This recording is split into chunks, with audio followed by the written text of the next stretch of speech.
Hello students.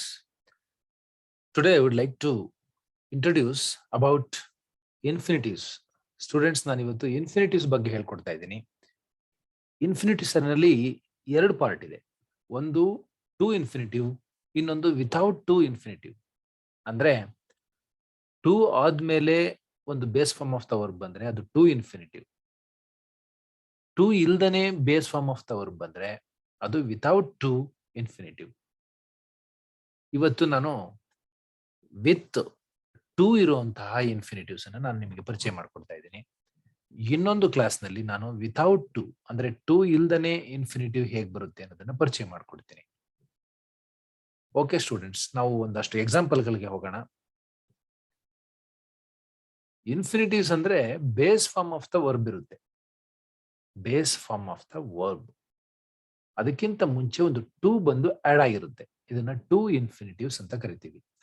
ಇದು ಕರ್ನಾಟಕ ಪ್ರೌಢ ಶಿಕ್ಷಣ ಪರೀಕ್ಷಾ ಮಂಡಳಿಯ ಒಂದು ಬ್ಲೂ ಪ್ರಿಂಟ್ ನಲ್ಲಿ ಕಂಪಲ್ಸರಿ ಒಂದು ಕ್ವಶನ್ ಇದೆ. ಇದು ಇರುತ್ತೆ, ಯಾವಾಗ್ಲೂ ಇರುತ್ತೆ.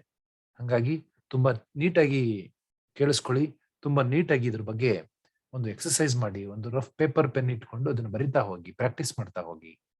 ಏನಾದ್ರು ಡೌಟ್ಸ್ ಬಂದ್ರೆ ನನಗೆ ಕಮೆಂಟ್ ಸೆಕ್ಷನ್ ಅಲ್ಲಿ ಕಾಮೆಂಟ್ ಹಾಕಿ, ಅದಕ್ಕೆ ನಿಮಗೆ ಉತ್ತರ ಕೊಡ್ತಕ್ಕಂತಹ ಒಂದು ಅಂದ್ರೆ ಅದನ್ನ ಡೌಟ್ ಅನ್ನ ಕ್ಲಿಯರ್ ಮಾಡ್ತಕ್ಕಂಥ ಒಂದು ಪ್ರಯತ್ನವನ್ನ ನಾನು ಮಾಡ್ತೀನಿ. ಓಕೆ ಸ್ಟೂಡೆಂಟ್ಸ್, ನಾವು ಈಗ ಎಕ್ಸಾಂಪಲ್ ಗಳಿಗೆ ಹೋಗೋಣ.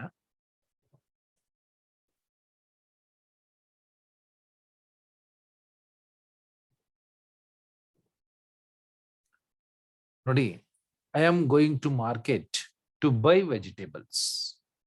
To buy vegetables. ನೋಡಿ, ಇಲ್ಲಿ ಗೋಯಿಂಗ್ ಅನ್ನೋದು ಒಂದು ವರ್ಬ್ ಇದೆ, ಬೈ ಅನ್ನೋದು ಒಂದು ವರ್ಬ್ ಇದೆ. ಇಲ್ಲಿ ಯಾವುದು infinitive? By base form of the ವರ್ಬೇ ಆಗಿರ್ಬೇಕದು. ಅಂದ್ರೆ V1 ಆಗಿರ್ಬೇಕು, ಅದಕ್ಕಿಂತ ಮುಂಚೆ ಟೂ ಇರಬೇಕು. ಇದನ್ನು ಟೂ ಇನ್ಫಿನಿಟಿವ್ ಅಂತ ಕರಿತೀವಿ. ಇದು ಯಾವುದೇ ಟೆನ್ಸ್ ಅನ್ನ ಕ್ಯಾರಿ ಮಾಡಲ್ಲ.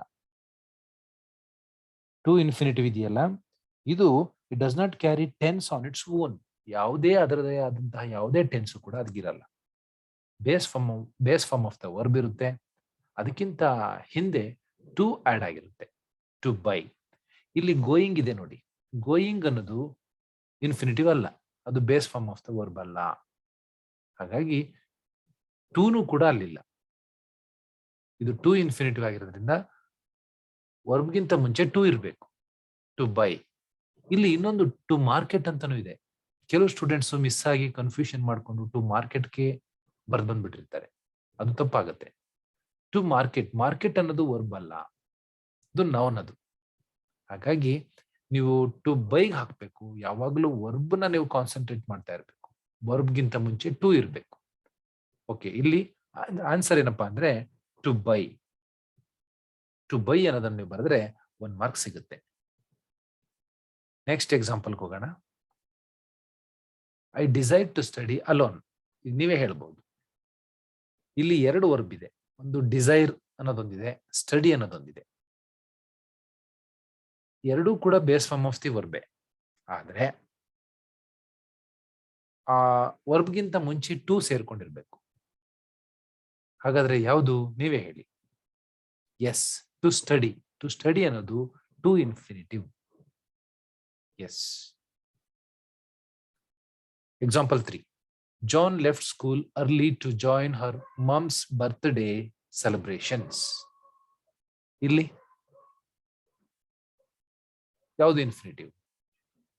Which is the infinitive here? Yes, to join. To join. Answer to join. Example number 4. I like to watch movies. Yes, tell me. ಯಾವುದು ಇನ್ಫಿನಿಟಿವ್? Yes, to watch.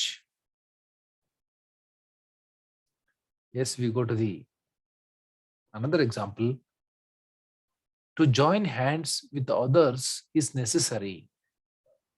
ಇಲ್ಲಿ ಸ್ವಲ್ಪ confusion ಆಗೋ ತರ ಕ್ವಶನ್ ಕೊಟ್ಟಿದ್ದೀನಿ. ಇದೇನಪ್ಪ, ಮೊದಲು ಸಬ್ಜೆಕ್ಟ್ ಬರಬೇಕು, ಇಲ್ಲಿ ವರ್ಬ್ ಬಂದ್ಬಿಟ್ಟಿದೆಯಲ್ಲ. ಹೌದು, ಸಬ್ಜೆಕ್ಟ್ ಜಾಗದಲ್ಲಿ ವರ್ಬ್ ಬಂದು ಸೇರ್ಕೊಂಡಿದೆ. To join hands with others is necessary. ಇದು ಸಬ್ಜೆಕ್ಟ್ ಜಾಗದಲ್ಲೇ ಬಂದರೂ ಕೂಡ ಅದು ಕೂಡ infinitive. To join. Yes, answer to join. Example number 6. He bought some flowers to give to his wife. ಇಲ್ಲಿ ಯಾವುದು? Which is the infinitive here? Yes, to give is the answer. Yes, let us check the answer. Yes, answer to give. Example number 7. I will lock the door to prevent theft. Theft ಅಂದ್ರೆ ಕಳ್ಳತನ. ಕಳ್ಳತನವನ್ನ ತಡಿಲಿಕ್ಕಾಗಿ ನಾನು ಡೋರ್ನ lock ಮಾಡ್ತೇನೆ. I will lock the door to prevent theft. Yes. ಇಲ್ಲಿ infinitive ಯಾವುದು? To prevent, ತಡೆಗಟ್ಟುವುದು, ತಡೆಗಟ್ಟುವುದಕ್ಕೆ, ಕಳ್ಳತನವನ್ನು ತಡೆಗಟ್ಟುವುದಕ್ಕೆ. To prevent. Yes, let us check the answer. Yes, to prevent. Next, example number 8. I like to write in English. Yes. Which is the infinitive here? Yes, to write. Let us check. Yes, to write. Example number 9. It is important to be patient. Yes, which is the infinitive here? ಇಲ್ಲಿ ಸ್ವಲ್ಪ confusion ಮತ್ತೆ ಶುರುವಾಯಿತು ನಿಮಗೆ. S, infinitive to be ಅನ್ನೋದು infinitive. B ಅನ್ನೋದು ಕೂಡ ಇಲ್ಲಿ verb ಆಗಿ ಕೆಲಸ ಮಾಡ್ತಾ ಇದೆ. To be patient. ಬಿ ಅಂದ್ರೆ ಇರೋದು. To be patient. To be ಅನ್ನೋದು infinitive. Yes, to be is the right answer. Next example. It is wonderful to have close friends. ಇದು ಕೂಡ ನಿಮಗೆ ಒಂದು ಕನ್ಫ್ಯೂಷನ್.